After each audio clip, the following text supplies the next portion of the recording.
La Chambre de commerce et d'industrie de Savoie vous présente Partenaire.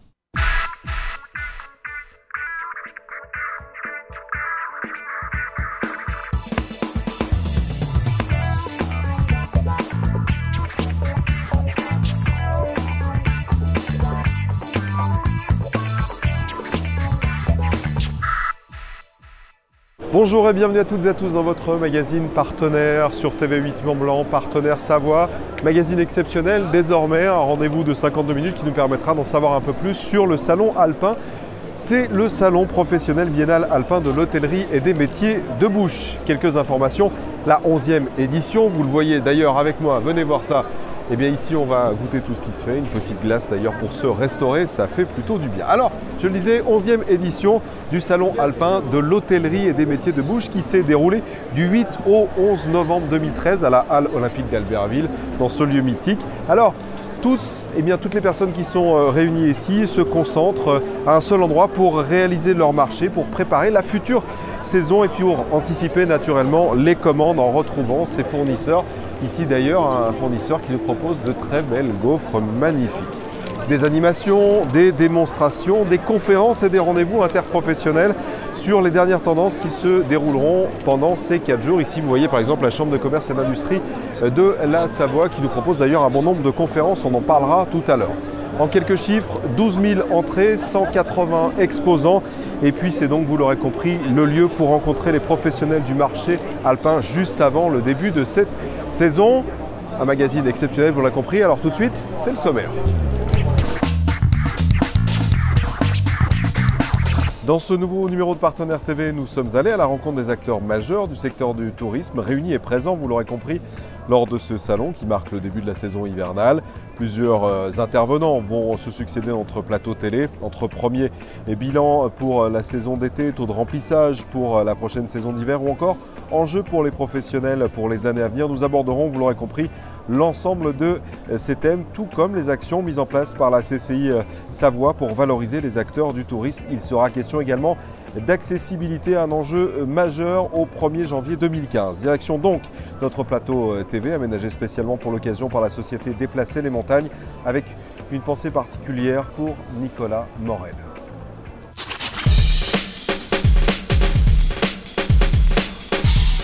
René Chevalier, bonjour. Bonjour. Vous êtes le président de la Chambre de commerce et d'industrie de Savoie.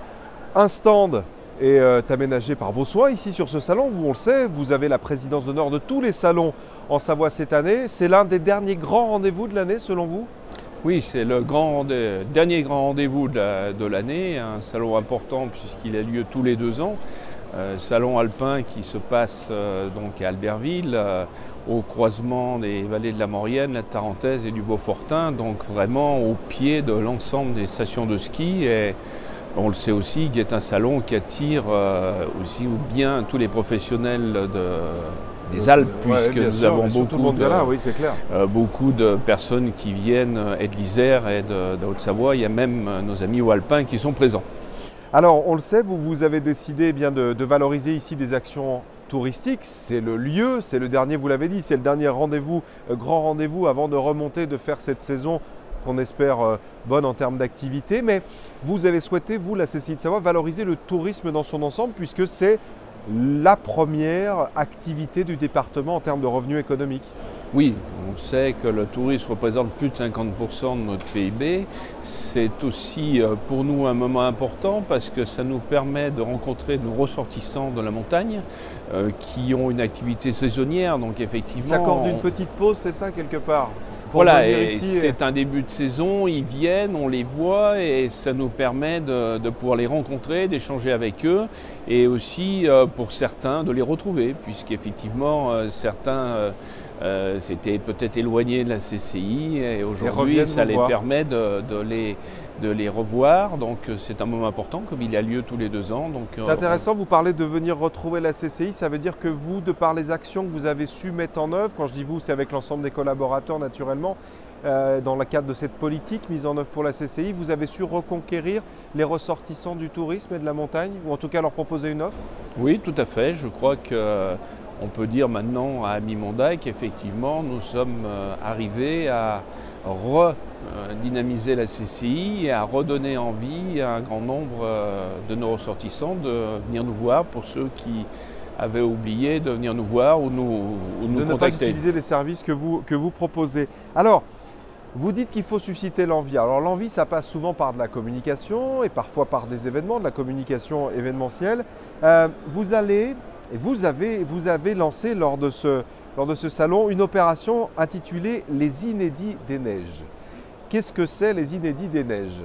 Alors, les Inédits des Neiges, c'est un prix qui va être remis à 4 lauréats dans différents domaines qui tournent bien sûr au sujet du tourisme. Alors c'est les premiers Inédits des Neiges, cela se fait en partenariat avec le Dauphiné Libéré et BFM Business. Donc effectivement, sera une répercussion régionale et nationale. D'accord. C'est un prix qui sera remis troisième trimestre 2014, l'année prochaine, à peu près dans la même époque, lorsque BFM Business fera une grande opération sur notre territoire. Donc effectivement, c'est un prix un peu particulier qu'on souhaite pérenniser, un prix avec un règlement un peu strict permettant, je dirais, à un certain nombre de nos ressortissants de pouvoir répondre à ces particularités de prix. On le dit, valoriser, donc je m'inspire de ce que vous avez publié pour l'occasion, valoriser les actions remarquables, insolites et extraordinaires des professionnels savoyards du tourisme, un événement donc créé, dont la promotion est assurée naturellement par la CCI de la Savoie. Vous l'avez dit, 4 catégories, facilissime, usine en scène, en verre et pour tous, papilles et caclon, on appelle ça comme ça. Alors si on rentre finalement dans les catégories, il y en a une qui sera dédiée au tourisme industriel, une au tourisme adapté, une patrimoine et gastronomique et puis une plus tourisme durable. C'est finalement tout ce que l'on retrouve, c'est à l'image du territoire au final. C'est à l'image du territoire, c'est à l'image aussi des actions de la CCI et c'est permet aussi une porte ouverte à tout le monde, à tout restaurateur, tout hôtelier, tout commerçant travaillant ou industriel travaillant pour le tourisme ou amenant du tourisme dans son usine, pourquoi pas, de pouvoir répondre et de pouvoir marquer cette particularité. Et je sais que la Savoie est faite de plein d'inédits, de plein de choses particulières, même extraordinaires, qui ne sont pas forcément connues. Ouais, donc l'idée c'est de les montrer. Alors, pour en savoir un peu plus, il y a un site internet www.savoie.cci.fr/inédit des neiges ou directement à la CCI si on va voir un peu plus d'informations. On parle d'opération, il y en a une autre qui vous tient à cœur, une opération qui va s'appeler La Trace, en partenariat avec l'ESF, c'est ça? Oui, tout à fait. Alors La Trace, c'est une opération qui est menée entre l'ESF et la CCI, les CCI de montagne, puisque c'est né en Savoie, mais CCI de montagne. C'est effectivement, La Trace, c'est un côté ludique, puisqu'effectivement l'ESF va profiter pendant les cours de ski de pouvoir amener dès cette année au Piu-Piu, aux petits, un côté environnemental. Donc c'est les moniteurs de ski qui vont donner le côté environnemental aux jeunes en leur disant vous faites une belle trace dans la neige et quand la neige va fondre, il ne faut pas retrouver de papier de bonbons, de papier de chocolat, etc. Donc c'est tout un travail pédagogique qu'ont fait les ESF et nous accompagner en motivant et en dynamisant à travers nos ressortissants dans les stations où il y aura un sticker qui sera mis à l'entrée des commerces, des hôtels, des restaurants pour dire je participe et je participe à la trace. La trace, laisser une belle trace dans la neige, mais en tout cas, donc ça se passera sur tous les massifs de montagne de France. Et c'est à peu près 1 500 000 jeunes qui seront touchés. Qui passent dans les Piu-Piu, c'est ça Il y a 1 500 000 médailles qui sont distribuées chaque année. Et sur le petit livret où on marque sa médaille, et ce sera marqué ESF CCI Montagne. Très bien. Une opération là encore qui va faire écho partout en France. Quel bilan vous tirez de cette année globalement sur le tourisme? Est-ce qu'on peut dire que c'est bonne, une année un peu moyenne? Qu'est-ce que vous entendez de la part des professionnels qu'on recevra d'ailleurs dans quelques instants? Alors, la saison d'été a mal démarré, mais c'est bien terminé, puisqu'effectivement, il y a eu un mois de juillet difficile par rapport au temps. Le mois d'août a été meilleur, avec une fin août assez extraordinaire. Nous avons un petit peu eu un automne, un petit peu l'automne indien, comme on dit l'été indien, effectivement, où il y a eu quand même encore beaucoup de tourisme qui sont venus dans notre belle région. Et effectivement, la saison d'été était correcte. Et aujourd'hui, la saison d'hiver a l'air de se présenter correctement. Nous allons découvrir avec les professionnels, lors de notre réunion tout à l'heure, les premiers chiffres qui sont les chiffres importants, puisque c'est les chiffres de Noël et du jour de l'an. On regrette un petit peu de ne pas avoir été suffisamment entendu par rapport aux dates de vacances scolaires qui nous pénalisent. Et c'est vrai que notre économie de montagne est très tributaire malheureusement par rapport à ces dates. Et je pense qu'à l'avenir, le gouvernement nous entendra d'une autre manière et pourra adapter les dates à l'économie, qui est une économie importante, puisque l'économie du tourisme est quand même la première économie en France. C'est clair. On le sait d'ailleurs, vous avez raison de parler de ces dates de vacances, puisque cette semaine, dans l'actualité, eh bien, les domaines skiables de France, il y avait le congrès des DSF et ils ont voté une véritable motion de censure reconnue par 18 participants, en tout cas 18 fédérations et 18 syndicats, disant qu'il fallait arrêter cela, sinon eh bien, l'ensemble de la filière aurait quelques problèmes. Vous avez raison de le souligner, c'était du côté de Strasbourg. Dernière question, René Chevalier, le tourisme, ça reste parmi toutes les autres actions le fer de lance pour l'année prochaine, notamment avec ces Inédits des Neiges. C'est vraiment la direction, l'une des politiques que vous souhaitez mettre en œuvre un peu plus, même au niveau régional, j'imagine? Le tourisme aujourd'hui, c'est pour nous important, ça représente plus de 50% de notre activité. Le développement de l'hôtellerie de plein air que nous avons lancé l'année passée continue. Claude Varon, qui va venir nous rejoindre tout à l'heure, était notre président de la commission tourisme, était à un salon de l'hôtellerie de plein air il y a 2 jours. Nous avons des demandes d'investisseurs qui recherchent aujourd'hui à investir dans l'hôtellerie de plein air dans notre département. Donc effectivement, nous y intéressons, comme au tourisme de cure, au tourisme industriel qui aujourd'hui va, j'espère, de plus en plus se développer. Et bien sûr, nos montagnes, aussi bien l'hiver que l'été, où on peut trouver un certain nombre de solutions, des projets ludiques permettant d'amener de plus en plus de tourisme chez nous. Merci René Chevalier, on vous souhaite une très bonne inauguration parce que c'est dans quelques instants, je crois que vous allez couper ce ruban.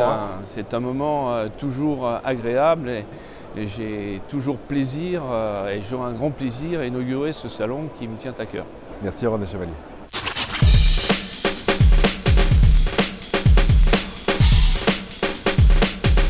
Claude Faure, bonjour. Bonjour. Vous êtes président du directoire de la S3V, Société des Trois-Vallées. On se trouve à l'intérieur de ce grand rendez-vous, quelque part ce démarrage de la saison. Comment ça va se présenter pour vous? Écoutez, je crois que c'est une saison qui se présente sous avec de bons présages. Principalement parce qu'elle fait suite à 2 saisons bien enneigées et dans laquelle les résultats ont été plutôt positifs. Et nos clients ont eu des séjours réussis pour une très grande majorité d'entre eux. Et donc quand ils doivent prendre des décisions à nouveau pour un séjour en station, mais ça peut être pour d'autres destinations touristiques, eh bien, c'est le souvenir précis de leur expérience réussie. L'expérience et le plaisir. Le plaisir que l'on peut avoir dans une station. Justement, le plaisir, c'est un des enjeux majeurs, j'imagine, pour les stations, que ce soit en termes d'équipement. Le comportement du consommateur évolue, il en veut toujours plus. La preuve, on voit avec tout ce qui est proposé dans ce salon en termes de produits, mais aussi d'équipement. Ça, ce sont des choses que l'on doit intégrer, que l'on doit faire évoluer au sein d'une station, obligatoirement. Alors, les idées et les modes de consommation évoluent, parce que les collectivités, les sociétés évoluent, les consommateurs voient leur désir se modifier et évidemment pour une station de sport d'hiver et pour un ensemble de stations de sport d'hiver et tous les partenaires qui travaillent à l'intérieur. Il s'agit de répondre au mieux, d'anticiper et d'adhérer le plus efficacement possible à ce que souhaite le consommateur. Alors c'est clair qu'il y a une multiplicité d'acteurs dans les stations. Chacun d'entre eux apprécie ce qu'il faut faire pour coller encore mieux aux souhaits et aux désirs, quand ils sont clairement exprimés, des clients. Et ce que je crois, ce que je vois encore cette année, c'est une grande souplesse, une grande capacité d'adaptation. Et ça, c'est une force. C'est l'économie organisée par une multitude d'acteurs qui collent, qui s'intéressent directement, par leurs organismes aussi, par leurs fédérations, par leurs chambres syndicales, mais directement aussi à ce qu'ils estiment être le souhait majeur de leurs futurs clients. On a parfois l'impression que c'est un peu le monde du tourisme, en tout cas surtout du monde des sports d'hiver. On a l'impression que c'est parfois un monde un peu à part. Quand on le voit ici, toute l'effervescence qu'il y a autour de ce salon, on le voit, tous les professionnels sont là pour préparer au mieux la prochaine saison. Je disais que c'est un peu un monde à part parce qu'on sent une effervescence. On n'a pas l'impression qu'on est dans un pays où on a des personnes qui, en Bretagne, ont parfois des soucis. On a vraiment l'impression qu'il y a une effervescence économique qui est véritablement réelle. Alors si vous voulez me faire dire que l'économie des sports d'hiver, c'est une superbe chance parce qu'il y a un dynamisme, il y a des perspectives, il y a de l'espoir, il y a de l'optimisme, il y a de l'énergie, la réponse est oui. C'est vrai que nous sommes en quelque sorte dans un îlot parfois de sinistrose. Nous sommes des régions qui ont une certaine certitude, une certaine... la seule incertitude, c'est la neige. Celle-là, on la connaît évidemment, pas. Évidemment, il y a des impondérables. Mais je dirais, les existe. Anticipations, pour parler comme les économistes, sont positives, c'est vrai. Et l'énergie est là aussi, parce que dans une station de sport d'hiver, vous avez une multiplicité d'intervenants, d'opérateurs, qui sont à la fois concurrents, mais qui travaillent de façon interdépendante. Donc ça marche. Disons que là, il y a un cercle vertueux, et comme vous le dites, il est manifeste, il se voit, il est spectaculaire, les gens avancent. Les gens avancent, ils sont concurrents, mais ils avancent. Et ils savent que la réussite est au bout. La réussite est au bout. Et c'est vrai chez nous, en France, mais c'est vrai aussi dans les autres pays de l'arc alpin. On voit bien, comme vous le dites, que dans des économies qui sont plutôt en attente, eh bien, nous, on fonce. Vous avancez. Parce que les moyens sont là. Quel type d'investissement vous avez fait? C'est pas uniquement les moyens. C'est pas les moyens, c'est aussi les idées des hommes. Voilà, c'est plutôt le mental des gens. Oui, l'esprit, l'état d'esprit de la montagne, d'aller toujours plus haut au final. Absolument. Quel type d'investissement vous avez réalisé vous pour préparer cette saison, cette année? Alors, s'agissant de l'opérateur du domaine skiable, nous, on a lancé 3 nouvelles remontées mécaniques. On s'inscrit dans un programme pluriannuel qui fait de la Société des Trois-Vallées le plus grand investisseur, le plus important investisseur de stations en France aujourd'hui, peut-être même dans une partie de l'Europe. Et ces investissements sont principalement sur des remontées mécaniques nouvelles, des travaux de piste et surtout la mise en place d'un centre technique qui est unique en France aujourd'hui, qui est le plus grand, qui soit fait sur des stations françaises et qui a un objectif précis, être plus efficace dans le service aux opérateurs, les dameurs, les exploitants de remontées mécaniques sur les engins, et qui a pour objectif à la fois de renforcer les conditions de travail, la sécurité du travail, le bien-être de nos collaborateurs dans l'entreprise, et répondre le mieux à la réactivité nécessaire quand on gère un domaine skiable, à la réponse à des incidents, donner le meilleur service possible sans éclipse. Donc ces grands investissements sont des investissements qui avoisinent les 35 millions d'euros. Voilà, je crois que là aussi c'est un vrai signe qu'on donne à nos partenaires qui eux-mêmes sont très investisseurs. Cette émulation, elle existe aussi bien entre le domaine skiable que les autres opérateurs, restaurateurs, écoles de ski, hôteliers, clubs de vacances, etc. Et tout cela se voit. Dernière question, Claude Faure. Quel est pour vous l'enjeu de la prochaine saison et des prochaines saisons à moyen terme? Qu'est-ce qu'il faudrait transformer ou sur quel créneau faudrait-il évoluer pour améliorer peut-être encore soit les services aux clients, soit finalement améliorer encore l'économie? Alors pour ce qui ne dépend pas de nous, je vous répondre très simplement. L'amélioration du calendrier des vacances scolaires, c'est une banalité. Vous en avez parlé il y a quelques jours en DSF. Si vous voulez, quand on voit que certaines périodes de vacances dans les années à venir sont prévus Du mercredi pour au mercredi, débuter ouais. en milieu de semaine, c'est a un le monde souci. à l'envers. Alors est là, bien il y a d'accord. vraiment des raisons de s'indigner et de contester. Pour le reste, je dirais que là où l'effort doit être fait, disons-le clairement, là où peut-être nos concurrents européens et nord-américains ont un avantage comparatif, c'est l'accueil. Et si je devais dire, qu'est-ce qu'il faut faire de plus? Accueillir mieux. L'accueil. Être encore meilleur sur l'accueil. Merci. Je Avec vais en poser plaisir. quelques mots.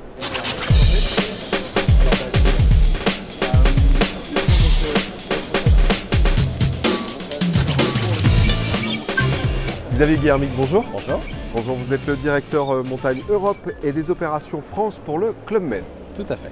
Bon, comment c'est est-ce que c'est intéressant de venir ici en Savoie implanter un nouveau Club Med? Est-ce que c'est Écoutez, c'est le cœur historique de l'activité du club à la montagne.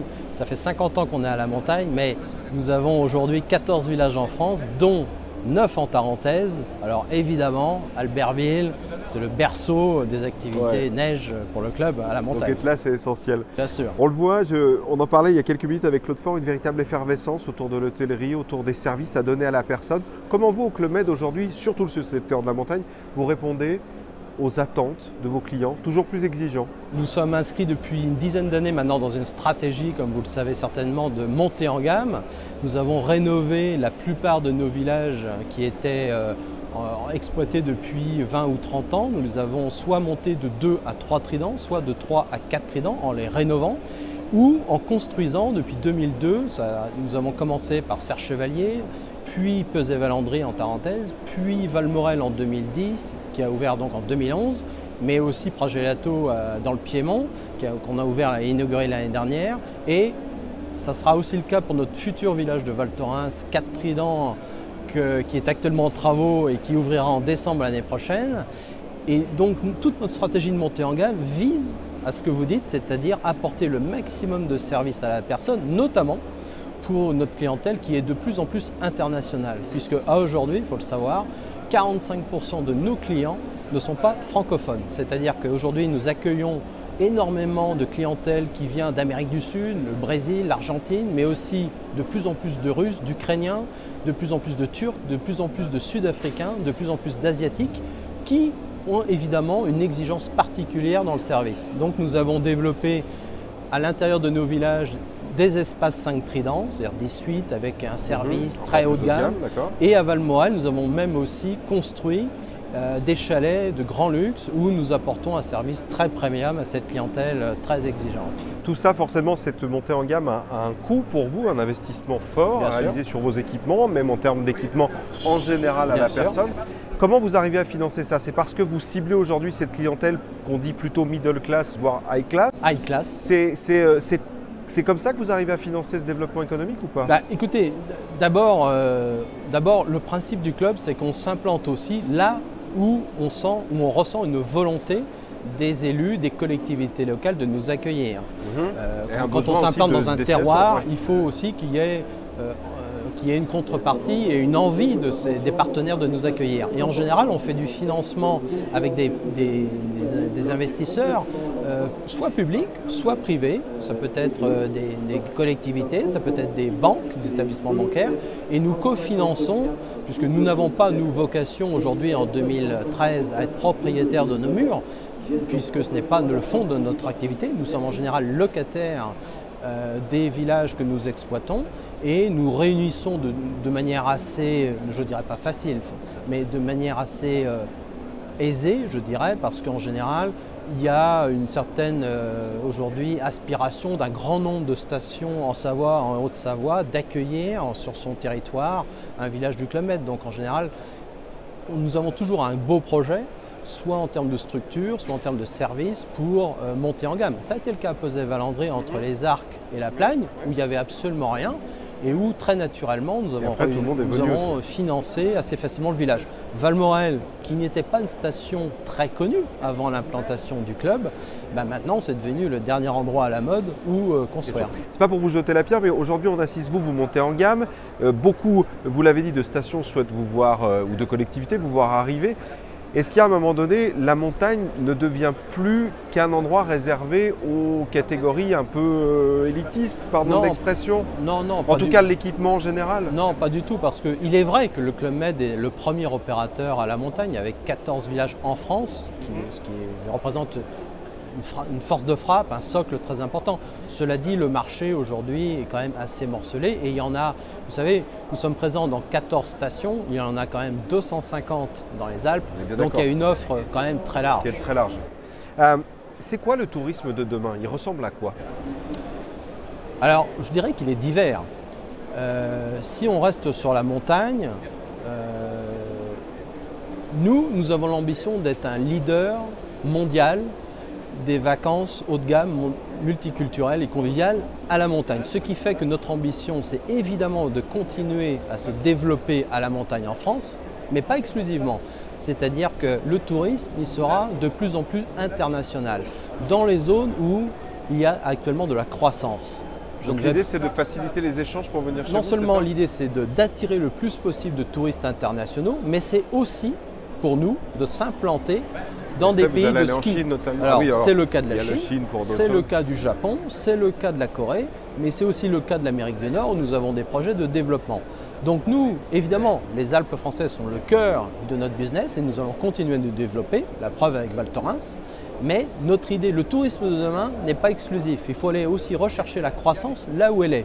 Alors je vous ai parlé de la montagne, mais si on parle du soleil et de la mer, bien entendu, les zones où il y a de la croissance aujourd'hui dans le monde, c'est en Asie et en Amérique.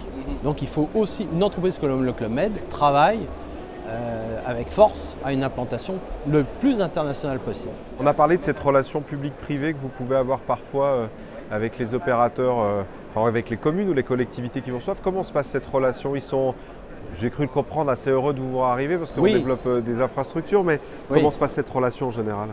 En général, et je dirais c'est le cas d'espèce un peu partout, nous sommes toujours très bien accueillis, non seulement par les stations et les communes, mais aussi par les conseils généraux, les régions, et puis tous les partenaires naturels que sont les écoles de ski, en France c'est l'ESF, mais dans d'autres pays c'est les écoles de ski en Italie ou en Suisse, et les sociétés de remontée mécanique avec lesquelles nous avons un partenariat aussi de longue date. Vous savez, nous participons au développement de la montagne, vous l'avez sous-entendu, ce n'est pas forcément évident. Aujourd'hui, nous avons l'intention, l'ambition de développer notre business en ouvrant des nouveaux villages, mais aussi en élargissant la durée de la saison. On parle souvent du mois d'avril comme étant un mois qui se réduit d'année en année pour diverses raisons, les vacances scolaires, etc. Nous travaillons d'arrache-pied avec toute la profession, tout le milieu montagnard pour aussi élargir les ailes de saison. Et en décembre, pour essayer d'ouvrir plus tôt certains villages sur certaines stations, mais aussi de reconquérir le mois d'avril qui, si on ne fait rien, va aller en s'amenuisant. Donc, nous, en général, évidemment, on est la main dans la main et on est très bien accueillis par les stations parce que le but des stations, c'est de lutter contre la désertification et le mois d'avril et l'été. Donc nous sommes en phase stratégique sur le sujet. Dernière question. La saison se présente comment, le remplissage? L'hiver prochain se présente très très bien. Nous aurons, j'en suis persuadé, nous avons déjà engrangé une bonne part de nos ventes jusqu'au mois de mars l'année prochaine. Nous aurons des taux d'occupation comme les années précédentes très bonnes. Je suis persuadé qu'on aura de la neige très vite partout. Elle est déjà là. Et voilà, la seule incertitude à date, et nous y travaillons, c'est le mois d'avril. Ouais. Quand vous voyez l'effervescence qui est là, je le disais déjà tout à l'heure avec Claude Faure, on sent une véritable effervescence autour de la montagne. La montagne ne connaît pas la crise? La montagne peut connaître la crise. Attention à ce que l'on dit. La montagne est fragile. C'est pour ça. Mais s'il y a une telle effervescence, c'est parce que tous les professionnels ont ressenti la nécessité de bouger et de mettre une nouvelle dynamique en marche. Je crois très honnêtement que c'est ce qui se passe. Il faut être très prudent, il faut être très vigilant parce que la montagne peut être fragile, mais il nous appartient à nous, professionnels, de lui redonner de la conquête et de la visibilité. Merci Xavier Guilhermet. Je vous en prie.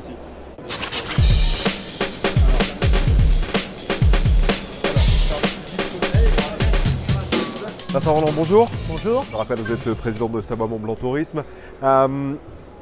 Aujourd'hui, c'est le lieu, on va dire que c'est le coup de sifflet pour le début de la saison, tout le monde est venu passer les dernières commandes, en tout cas essayer de faire évoluer eh bien, l'ensemble de sa profession et de ce qu'on sait faire, de ses compétences avec les nouveautés qui arrivent.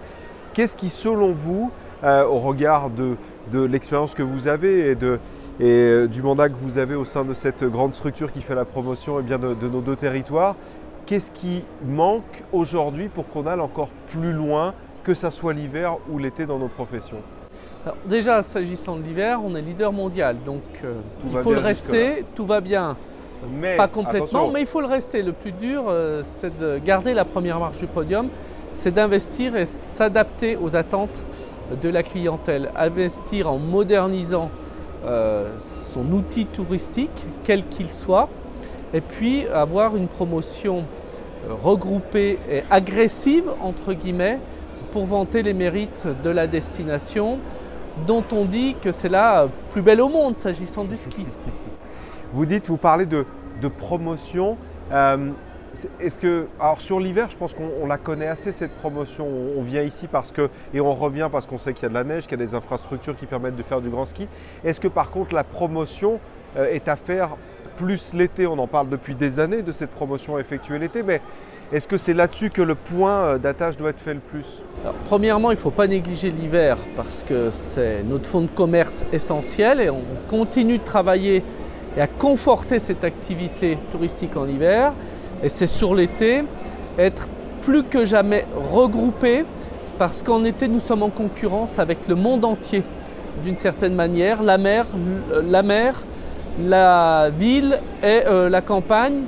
Et sur Internet, il y a une multitude d'offres avec un clic. Et en quelques minutes, on peut partir à l'autre bout de la planète. Et si nous ne sommes pas groupés, si nous ne vendons pas une marque destination ensemble, nous aurons effectivement des difficultés à exister dans le paysage touristique estival. Ce qui veut dire que clairement, aujourd'hui, que ce soit l'hiver ou l'été, vous parliez aujourd'hui des offres d'Internet qui permettent de partir à n'importe où à des prix souvent peu importants. Ça veut dire que vous, si vous n'êtes pas regroupé, si vous n'avez pas les moyens, vous ne pourrez pas lutter contre ces gens qui font du booking à tir larigot, pardonnez-moi de l'expression, mais c'est clair. C'est exactement ça, mais je crois que les acteurs du tourisme l'ont compris et travaillent de plus en plus à une offre touristique estivale commune à l'échelle à minima d'un territoire, mais certainement, et pour ma part j'en fais la promotion, des 2 départements sous l'égide de Savoie-Mont-Blanc.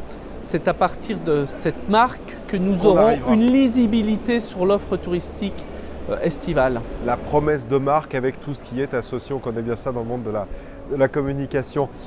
L'été justement, vous venez de publier des derniers chiffres, en tout cas on en a beaucoup parlé, un été, bon allez, moyen en demi-teinte. En demi-teinte exactement, toutefois si on regarde ce qui s'est passé autour de nous sur les autres destinations touristiques, on voit qu'on fait moins mal, va-t-on dire, si on est pessimiste, ou mieux si on est optimiste. Et puis en plus, le contexte économique général est quand même très dégradé. Et maintenir une fréquentation touristique en été à la montagne dans ces circonstances-là, c'est déjà une performance. Je le rappelle, nous travaillons sur la durée. Ce n'est pas sur une seule saison, mais l'offre touristique estivale a été profondément améliorée par les acteurs.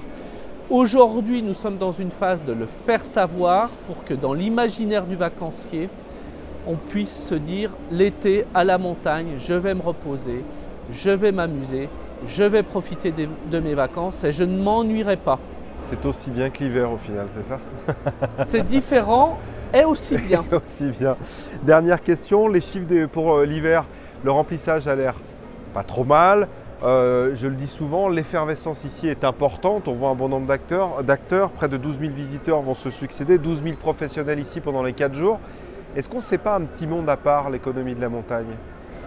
Il est à part en soi, puisque depuis le début de la crise financière puis économique qui remonte à plus de 5 ans, nous n'avons pas connu de régression de cette activité touristique. Et je crois, d'une part parce que tout le monde a fait des efforts pour offrir le meilleur de la montagne et que cette montagne, même si parfois les finances sont justes, fait rêver attire l'hiver et permet à chacune et chacun de venir se déconnecter par rapport à la morosité habituelle. Et ce besoin de casser le quotidien, eh bien, il est extrêmement pressant pour chacune et chacun.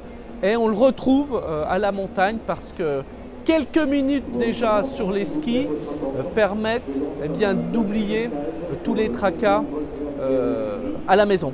Merci Vincent Rolland pour toutes ces explications. On souhaite donc un bon hiver à l'ensemble des professionnels. Et puis on l'aura compris, se regrouper tous ensemble et pour favoriser cette destination montagne et surtout cette destination Savoie en général. Montagnards de Savoie-Mont-Blanc, regroupez-vous et vous serez plus forts. Tout seul, on va plus vite. Ensemble, on va plus loin.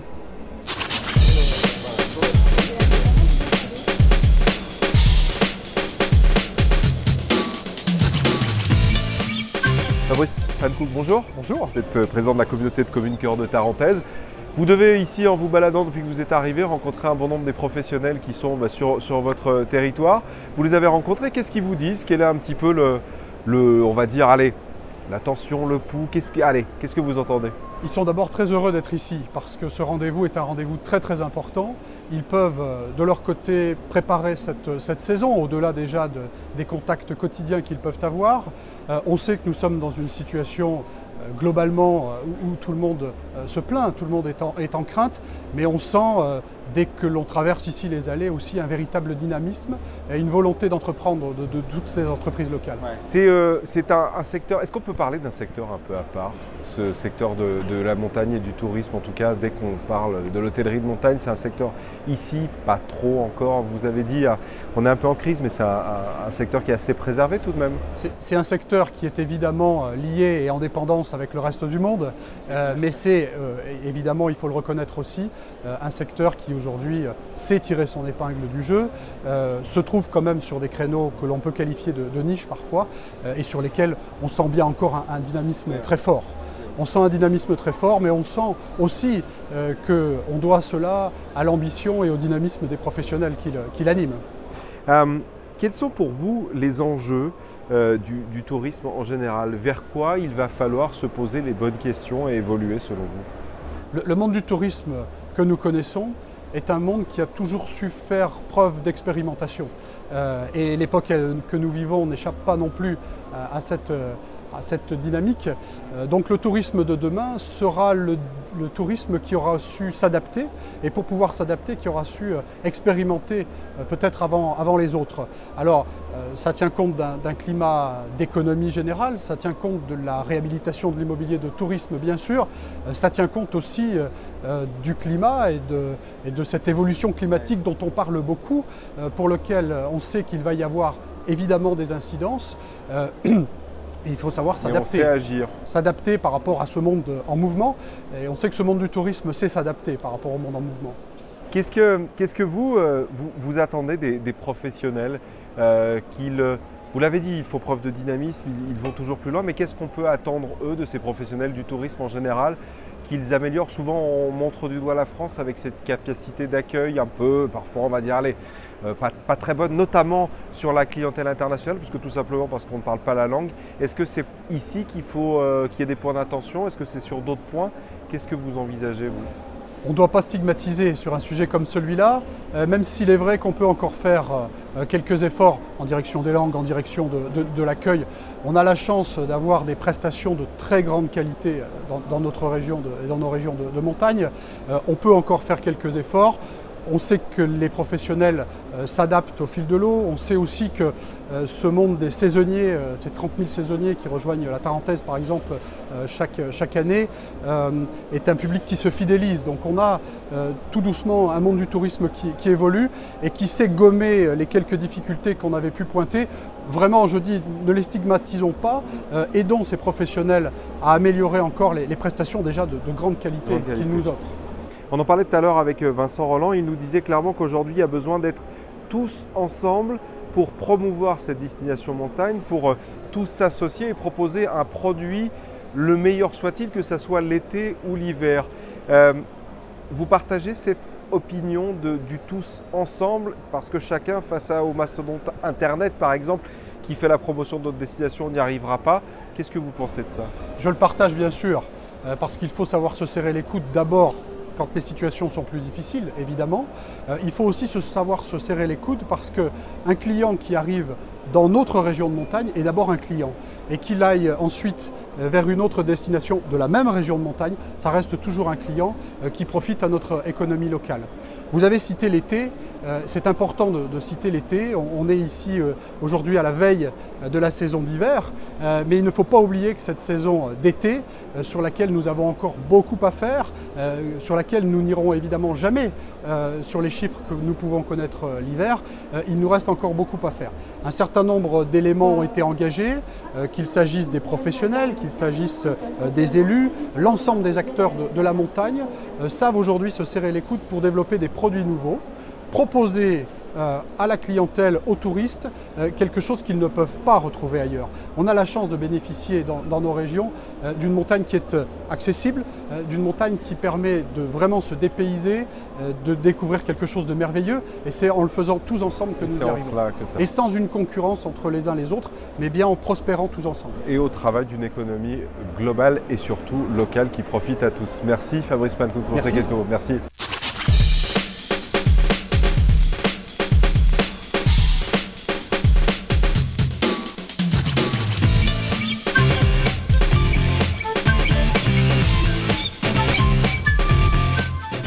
Jérémy Villard, bonjour. Bonjour. Vous êtes conseiller technique à la Chambre de commerce d'industrie de Savoie.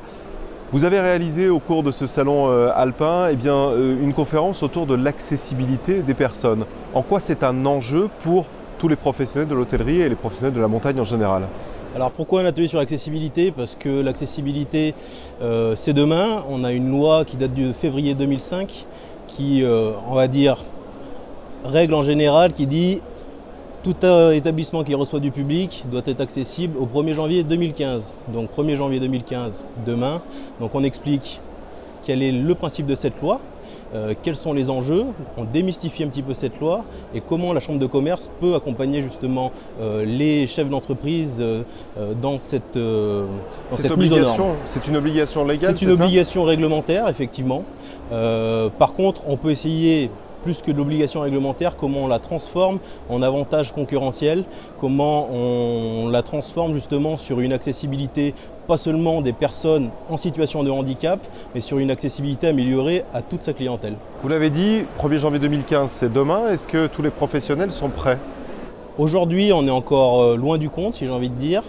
C'est pour ça qu'on accompagne déjà depuis plus d'1 an et demi, via nos pré-diagnostics accessibilité, les chefs d'entreprise pour cette mise aux normes.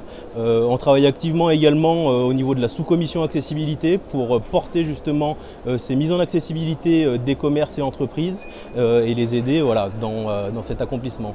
Vous l'avez un peu dit, mais est-ce qu'on peut transformer cette obligation réglementaire en un atout au final et de se différencier finalement de la concurrence qui n'aurait pas, au 1er janvier 2015, répondu à cette règle? Alors tout à fait, on peut effectivement le prendre comme une contrainte en disant encore une réglementation supplémentaire. On peut également le prendre d'un autre côté en disant aujourd'hui on voit par la petite lucarne, quand on parle handicapé, on voit la personne en fauteuil roulant. C'est un très faible pourcentage des personnes handicapées et j'ai toujours tendance à dire rentrons par on va dire le principe du confort d'usage. Si demain j'ai un restaurant, j'agrandis les sanitaires pour avoir plus d'espace, certes je vais pouvoir faire rentrer une personne en fauteuil, mais je vais également faciliter le confort d'usage d'une personne peut-être âgée qui a du mal à se mouvoir, d'une personne qui s'est peut-être cassé la jambe au ski, d'une personne, une femme enceinte qui a peut-être plus de mal à bouger. Donc sous ces aspects un petit peu réglementaires en disant beaucoup de règles pour finalement peu de gens en fauteuil que l'on voit, on va s'apercevoir que quand on rentre dans ces règles, on améliore le confort d'usage et l'accessibilité à toute notre clientèle. Alors on le comprend, l'accessibilité, c'est permettre au plus grand nombre d'accéder à un bâtiment, de permettre son accès avec tous les éléments. Est-ce qu'il y a d'autres obligations qui sont intégrées dans cette réglementation? Alors principalement c'est ça.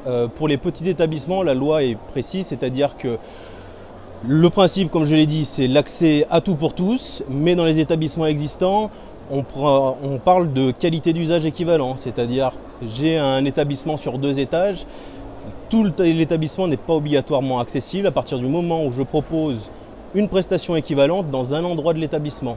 Donc on n'est pas forcément sur une mise en accessibilité totale pour les établissements existants. Il y aura besoin de mettre en avant que l'établissement répond à cette obligation, c'est-à-dire informer, communiquer autour de ça. Il y aura des obligations en ce sens-là ou pas ? Alors, il n'y aura pas d'obligation. L'obligation, ça sera d'être accessible au 1er janvier 2015. Voilà, c'est ça, nul n'est censé ignorer la loi, malheureusement. Après, voilà, il y a des principes aussi. On peut se dire, oulala, attention, beaucoup de gens ont peur en disant ça va impliquer beaucoup de travaux. Il faut savoir que le législateur a prévu ces cas-là et des dérogations sous certaines conditions sont possibles également pour les établissements existants. Est-ce que les personnes seront aidées dans cette démarche? Parce que j'imagine là, pour cette saison, vous l'avez dit, on est loin du compte. Peu de personnes ont déjà répondu à cette obligation. Il leur reste encore 1 an. Ça veut dire que les travaux vont se faire, on va dire, l'année prochaine. Est-ce que des professionnels implantés en Savoie, ou pas forcément, peuvent apporter, au-delà de vous, de votre diagnostic et pré-diagnostic, des solutions, on va dire, des solutions matérielles? Bien sûr, la plupart des professionnels, en tout cas, que ce soit du bâtiment ou les architectes, sont aujourd'hui bien entendu formés à cette loi. Nous, notre prédiagnostic consiste vraiment à expliquer déjà le principe de la loi, chercher des solutions possibles avec eux et faire un relevé des non-conformités. Voilà, qu'est-ce qui marche, qu'est-ce qui ne marche pas. Et là-dessus, il faudra intervenir vite, c'est ça? Tout à fait. L'objectif est d'intervenir le plus rapidement possible pour être en conformité, si possible, au 1er janvier 2015. Si ce n'est pas le cas, justement, au 1er janvier, qu'est-ce qui va se passer? Alors aujourd'hui, on est encore en discussion. Il y a eu le rapport Campion qui traite de l'accessibilité. On partirait sur une possibilité, ce qu'ils appellent les agendas programmés, c'est-à-dire voilà, pour les personnes qui ne seraient pas dans les clous au 1er janvier 2015, il y aurait une possibilité de programmer une salve de travaux sur 1 ou 2 ans, mais tout ça bien sûr en l'expliquant et en suivant un tableau de travaux qui soit bien précis. Pour vous contacter, Jérémy, on fait comment? Une seule adresse, accessibilité sans accent @savoie.cci.fr ou directement à l'accueil de la CCI. Merci Jérémy. Je vous en prie. Merci Jérémy. Je vous en prie. C'est la fin de ce rendez-vous exceptionnel sur TV8 Mont-Blanc avec votre magazine partenaire Savoie, nouveau format. Nous vous donnons rendez-vous très bientôt pour un prochain rendez-vous où là encore il sera question d'actualité autour d'un événement majeur en Savoie. Ici, vous l'aurez compris, il s'agissait de l'hôtellerie et des métiers de bouche. À très vite, prenez soin de vous.